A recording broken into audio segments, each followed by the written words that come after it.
Today we're here at the UF Community Gardens on the shores of Lake Alice. It's a beautiful garden to get inspired about gardening, to see beautiful things, to really get you excited about vegetable gardening. And today we're going to talk a little bit about vegetable gardening in your own backyard. Some of the reasons we want to garden are because we want a wholesome product, great vegetables fresh from our own backyard. Vegetable gardens can be a beautiful addition to the landscape, but beyond that, they can add so much to our kitchen. You can save up to $350 a season on fresh produce. You can create produce in your own backyard that is safe and wonderful to eat. And it's a great thing to do with children and other members of your family. It's not as hard as it looks, and so let's get started so we can learn some techniques about vegetable gardening. Siting the garden is one of the most important things you can do to ensure gardening success. You want to make sure that your garden is placed in full sunlight 6 to 8 hours a day. That's really important, especially for crops like tomatoes and corn. Also, you want to make sure that your soil is really well drained. No standing water ever in the garden. Make sure that the soil drains quickly. And speaking of water, you want to make sure that your garden is close to your water source, either your hose or your water spigot, because if you have to carry water to and from your garden, it probably won't get as much water as it needs. If you haven't gardened in the spot before, it's a great idea to get a soil test. Soil test is going to tell you what your nutrient level is. It's also going to tell you what your pH level is. And pH is how acid or basic your soil is, and that affects your nutrient uptake.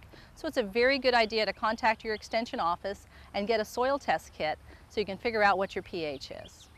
We're in Florida, we're blessed with 12 months of sunny weather and great growing time. But you need to know what crops to plant at what time of the year. Basically, we divide the crops into warm weather crops and cold weather crops. Right now, we're going to be looking at some warm weather crops because it's getting to the end of May and we still have a little bit of time to put some warm weather plants in.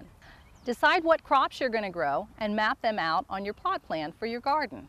You can either use transplants or seeds. Transplants are going to give you that instant garden success. It's going to really make you look like you had done a lot of work that weekend. Seeds take a little bit more time, but they have their benefits too. This is a wonderful little basil. This is going to produce a lot of aromatic leaves that can be used in the kitchen, and it's wonderful just to have it around for aromatherapy as well. So we're going to go ahead and get this one planted. You want to dig your hole out about as deep as the pot. Now the nice thing about this plant is that it's already in a peat pot, so you don't have to remove and disturb the roots when you plant it. You can just put it right into the hole. I'm going to dig it a little bit deeper. Check your depth.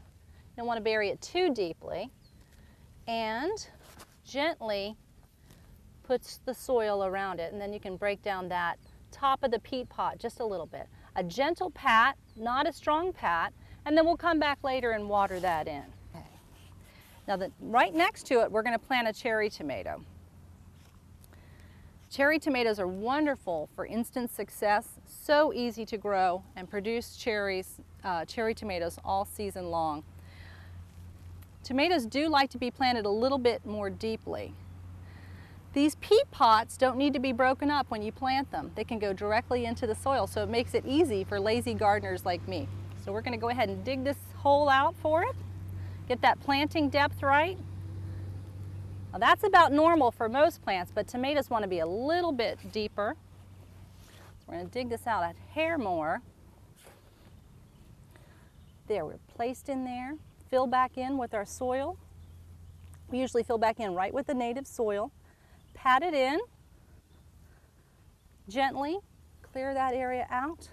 Let's put the tag in there so we know what we planted, and we're good to grow.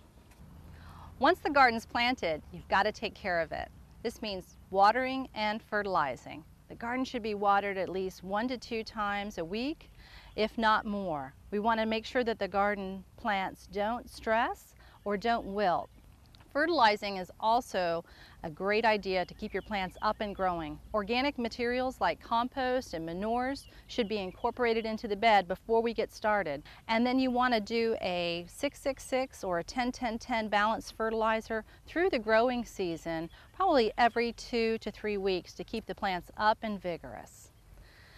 That is very important to keep them growing, but also important is to make sure that you're out there weeding and looking for insects. Insect problems start out small and then they get huge overnight. So you want to go out and flip leaves, look for little holes, look for feeding signs, and address them as soon as possible. Oftentimes, if you find them when they're just small problems, you can hand pick them or use a very soft pesticide, just like a soapy water spray. We've covered a lot of topics today about vegetable gardening. We've also gone over some of the resources available to you. Vegetable gardening is a lot of fun, and it really isn't that hard. Think back to that first childhood garden that you had, or that little seed that you started in the cup. There's a lot of joy that can come from gardening, and you can share it with your family too. Just remember to make sure that you have a site with plenty of sun, well-drained soil, good water, and make sure that you pick the right plants to grow during the right seasons, and to get out there and to take care and tend that garden. I'm reminded of the old proverb that a gardener's shadow is the best fertilizer. So it's great to be out there, have some fun, and enjoy your Florida garden.